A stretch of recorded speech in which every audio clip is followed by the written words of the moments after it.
इस्लामाबाद में दो खौफनाक वाकयात पेश आए। गो ये छोटे छोटे वाकयात हैं, लेकिन ये वाकयात पाकिस्तान की नफ्सियात और हमारे सियासतदानों की नफ्सियात और पाकिस्तान के फ्यूचर, इन तीनों का जवाब दे रहे हैं। आप सबसे पहले एक क्लिप देखिए, शाह महमूद कुरैशी साहब का क्लिप है।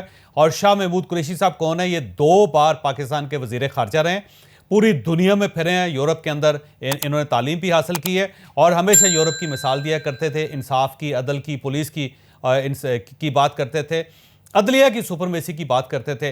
लेकिन जब कल एक पुलिस कांस्टेबल ने इनको रोकने की गलती की, तो उसके बाद जो 2 बार वजीर खारजा पाकिस्तान कर रहे हैं, उनका रवैया क्या था? और ये नायब चेयरमैन भी हैं पीटीआई के। अब आप शाह महमूद कुरैशी साहब की हरकत मुलाहिजा कीजिए कि जब एक पुलिस एहलकार उन्हें रोक रहा है तो ये उसके साथ कर क्या रहे हैं। यार किसके ऑर्डर? मैंने तुम तो मेरा किसके ऑर्डर? नहीं मत don't touch me, don't touch me, nobody can touch me and you cannot behave like this, you cannot behave like this। आप हैं कौन? आपका नाम क्या है? आपका नाम क्या है? आपका क्या नाम है? हो कौन? क्यों चलूं? ठीक है,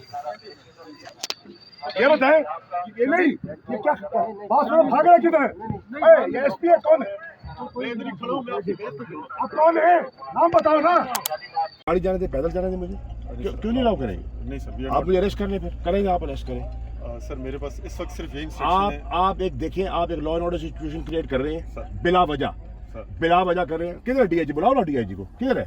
बुलाओ उसको, किधर डीआईजी? बुलाओ ना यार, बुलाओ तुम डीआईजी को। कैसे करते हो? बुलाओ उसको, हैव अरेस्टेड। कैसे बात कर रहे हैं आप? फंडामेंटल राइट कैसे रोकोगे? इनको होल्ड करें यार, होल्ड करें, इनको रोकिए, पीछे करें, आगे आगे चलें, इनको पीछे करें, आगे इनको वापस लेके आए, आगे चलो। रशीद, इनको रोको इधर ही।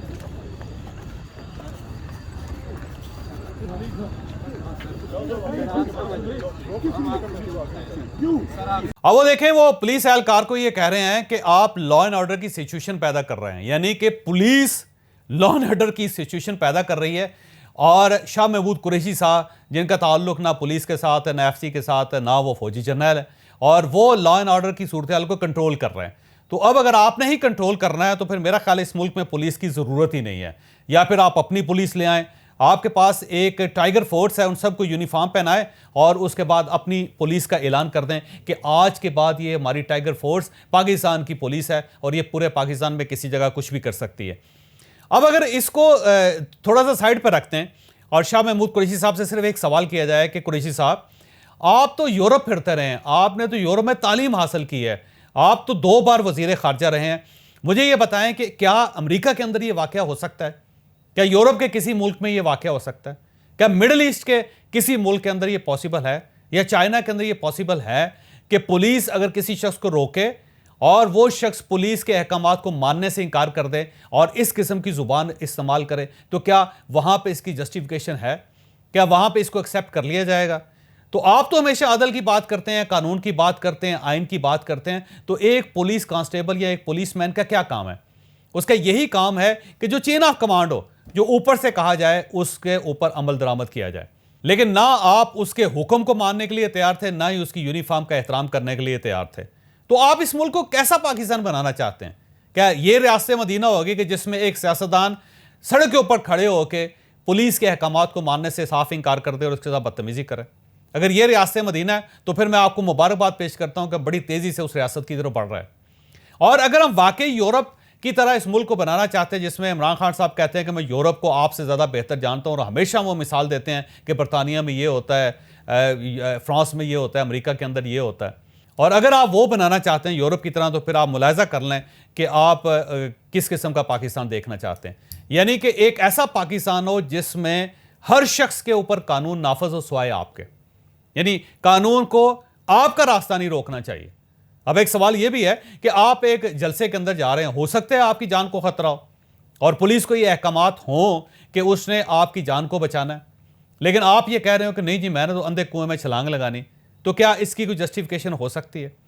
और दूसरा वाकया जो शाह महमूद कुरैशी साहब के वाकये के अलावा है, वो भी बड़ा खौफनाक है, उसको भी आप देख लीजिए।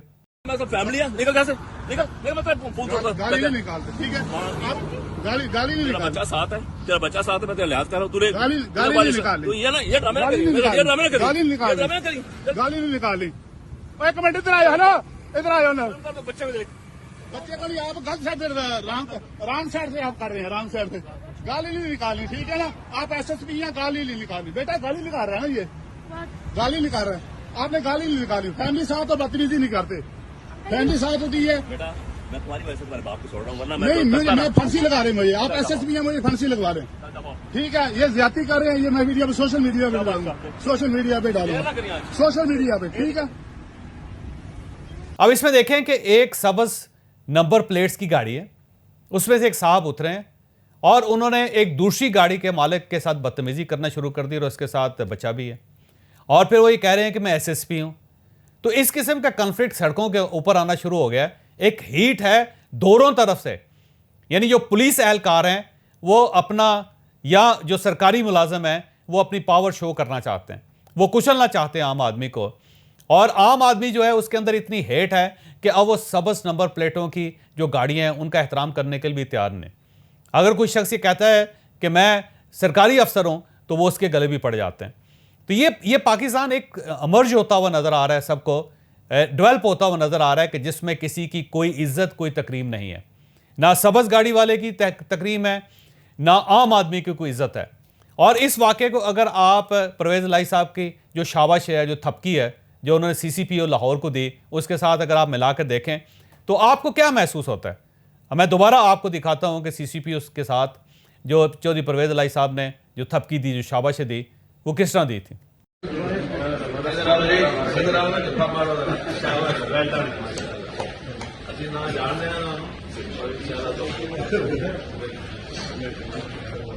तो अब आप देखिए कि चीफ मिनिस्टर साहब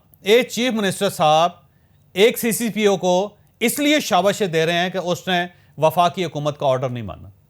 तो अब आप खुद अंदाजा लगाइए कि जब आप इस किस्म की पोलराइजेशन करेंगे, आप सरकारी मुलाजमीन को भी अपने खाते में रखेंगे या दूसरे के खाते में डालेंगे और उसको इसलिए शाबाशी देंगे कि उसने जो चेन ऑफ कमांड है उसे तस्लीम करने से इनकार कर दिया है या उसने वफाक को तस्लीम करने से इनकार कर दिया, और आप उसे गले लगा के थपकी दे के उसको शाबाशी दे रहे हैं और साथ ये कह रहे हैं कि हम आपको जाने नहीं देंगे। यानी आप एक तरफ ये करेंगे और दूसरी तरफ हमारे साबिक वजीर खारजा जो है वो पुलिस के गले पड़ेंगे।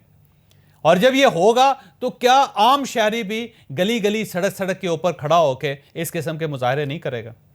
तो आप पाकिस्तान को तबाह करना चाहते हैं, आप करना क्या चाहते हैं? आप यकीन करेंगे ये सारे मनाजर जो हैं उसको देख के मेरा दिल दुखता है कि अगर हम ये चाहते हैं कि पाकिस्तान मजबूत हो तो मेरा ख्याल ये है कि गवर्नमेंट हो या अपोजिशन हो, उसको कानून को मानना पड़ेगा, कानून का एहतराम करना पड़ेगा। लेकिन जब मुल्क का साबिक वजीर खारजा कानून का एहतराम नहीं करेगा तो आप और मैं इसका एहतराम क्यों करेंगे? और जब एक चीफ मिनिस्टर, पाकिस्तान के सबसे बड़े सूबे का चीफ मिनिस्टर, 12 करोड़ लोगों का चीफ मिनिस्टर, जब एक CCPO को थपकी इसलिए देगा कि उसने वफाकी हुक्म मानने से इनकार कर दिया, तो उसने चीफ मिनिस्टर के कहने पे 2 लोगों पे दहशतगर्दी का पर्चा कर दिया था, तो फिर उसके बाद मुल्क कहाँ बचेगा? तो मेरा ख्याल ये है कि इस सारे सिलसिले को रोकना पड़ेगा, और अगर आप इस सिलसिले को नहीं रोकते, लगाम नहीं डालते, तो लिखवा लीजिए कि पाकिस्तान गवर्नेंस के काबिल नहीं रहेगा, पाकिस्तान को फिर गवर्न कोई नहीं कर सकेगा। फिर आप अगर अमेरिका के हवाले भी इसको कर देंगे तो ये मुल्क चल नहीं सकेगा, खुदा ना खास्ता। लिहाजा इसको रोकें। अगर आपने इस मुल्क के अंदर कानून या इंसाफ को रहने देना है तो फिर इस रवैये की गुंजाइश पाकिस्तान के अंदर नहीं होगी, ये आपको रोकना पड़ेगा। और जो भी शख्स इसके रास्ते में, आइन के रास्ते में, कानून के रास्ते में, ज़ाब्ते के रास्ते में रुकावट बनने की कोशिश करे, वो शख्स ख्वाह राना सनाउल्लाह हो या वो शाह महमूद कुरैशी हो, उसको गिरफ्तार होना चाहिए, उसके खिलाफ तादीबी कार्रवाई होनी चाहिए। और अगर आप तादीबी कार्रवाई नहीं करते तो इससे जो अगली स्टेज है, आप यकीन करें कि वो इससे ज़्यादा ख़तरनाक, खौफनाक होगी। फिर ये गली गली में इस किस्म के मुजाहरे होंगे, तो फिर हम स्टेट को कैसे समेट कर रख सकेंगे? तो मेरी इस मुल्क के उन तमाम लोगों से दरख्वास्त है जिनके हाथ में पावर है, खुदा का वास्ता इस मुल्क को बचाएं। ये मुल्क अब बचता हुआ नज़र नहीं आ रहा, खुदा ना खास्ता।